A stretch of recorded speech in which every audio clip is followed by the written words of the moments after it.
Imagine you're a doctor and your patient is the entire United States economy. How would you check its pulse? How would you know if it's healthy or sick? And if it gets sick, what medicine would you prescribe? Today, we're going to learn how to be economic doctors. Every day, you hear phrases like, the economy is booming, or we're heading into a recession. But what do these really mean? Let me tell you a story that started over 200 years ago when America began measuring its economic heartbeat. Think about your own life. When you get your paycheck, buy gas, apply for a loan, or your parents worry about bills. All of these connect to the story we're about to tell. Imagine the economy as a giant roller coaster. It doesn't just go straight up, it climbs, peaks, falls, and climbs again.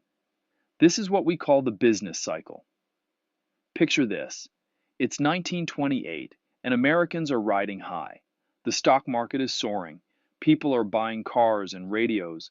Everyone's optimistic. This is the expansion phase, the climb up the roller coaster. But then, October 1929 hits. Black Tuesday, the stock market crashes, and suddenly we're plummeting down. This isn't just any downturn. This is the beginning of what we call the Great Depression, the most severe economic fall in American history. Now, when economists talk about a recession, they mean the economy shrinks for at least 6 months. But a depression?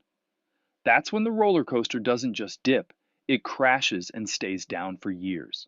Let me fast forward to the 1970s. Picture yourself filling up your car with gas for 36 cents a gallon. Sounds great, right? But then, over just a few years, that same gallon costs over $1.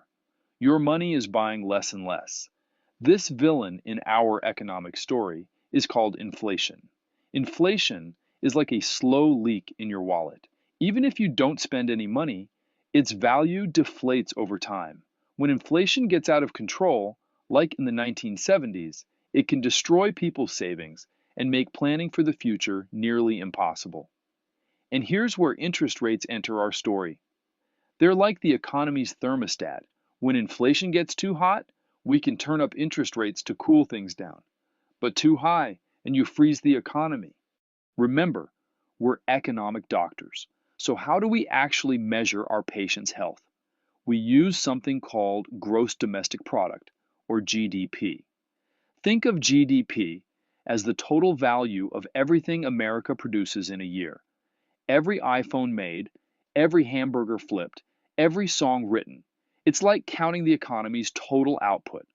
When GDP grows, our economic patient is getting stronger. When it shrinks, we might have a problem, but we need more than one measurement. Enter the Consumer Price Index, or CPI.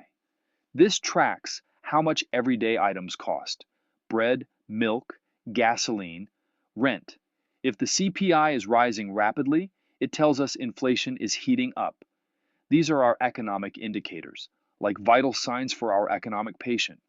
Some predict the future, leading indicators.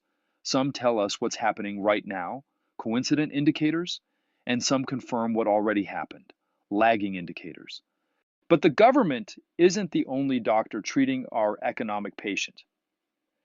Meet the Federal Reserve System, America's central bank, created in 1913 after a series of financial panics nearly destroyed the economy. The Fed is run by the Federal Reserve Board, 7 governors who serve 14-year terms. Think of them as the chief medical officers for our economy. They're supposed to be independent from politics, focused only on economic health. The Fed controls the money supply, literally how much money circulates in our economy. Too little money, and the economy can't grow. Too much, and you get inflation. It's like controlling the flow of blood through the economic body. The Fed has 3 main tools in its medical bag, and this is where monetary policy gets interesting.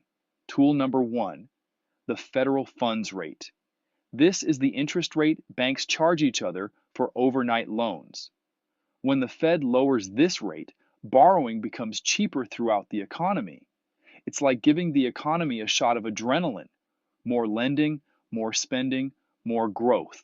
Raise it, and you're applying the brakes. Tool number 2, the discount rate. This is what the Fed charges when banks borrow directly from it. It's usually higher than the federal funds rate and sends a strong signal about Fed policy. Tool number 3, reserve requirements. Banks must keep a certain percentage of deposits in reserve rather than lending them out. Lower this requirement and banks can lend more money. Raise it and you're reducing the money supply. It's like controlling how much medicine gets into the patient's bloodstream. Let me bring this all together with a story you might remember. The 2008 financial crisis, also called the Great Recession. Housing prices had been rising for years. Banks were lending money to anyone who wanted to buy a house, even people who couldn't really afford the payments. Then, like a house of cards, it all collapsed. Our economic patient was dying. GDP was shrinking, unemployment was skyrocketing, and banks were failing. So what did our 2 doctors do? The government used fiscal policy. President Bush and then Obama spent trillions on bank bailouts and stimulus programs. Meanwhile, the Fed used monetary policy. They cut interest rates to nearly zero and pumped money into the system. It worked, but it took years for the patient to fully recover. This shows how both fiscal and monetary policy must work together. The story isn't over. Right now, as we speak, the Federal Reserve Board is meeting regularly, adjusting interest rates based on current inflation and employment data. The government is debating its budget, weighing spending priorities against deficit concerns. Every economic indicator we've discussed, GDP growth, CPI changes, unemployment rates, these are being monitored constantly, like vital signs in an intensive care unit. And here's the fascinating part. You're all part of this story. When you get a job, buy a car, take out student loans, or even choose where to spend your allowance, you're participating in this grand economic narrative. Remember, all these concepts we've discussed today, business cycles, inflation, GDP, fiscal policy, monetary policy, they're not just abstract ideas. They're the tools that help us understand the story of America's economic journey. Every recession and recovery, every policy decision, every change in interest rates, these are chapters in an ongoing story. And understanding this story doesn't just make you a better student, it makes you a more informed citizen and a smarter participant in your own economic future.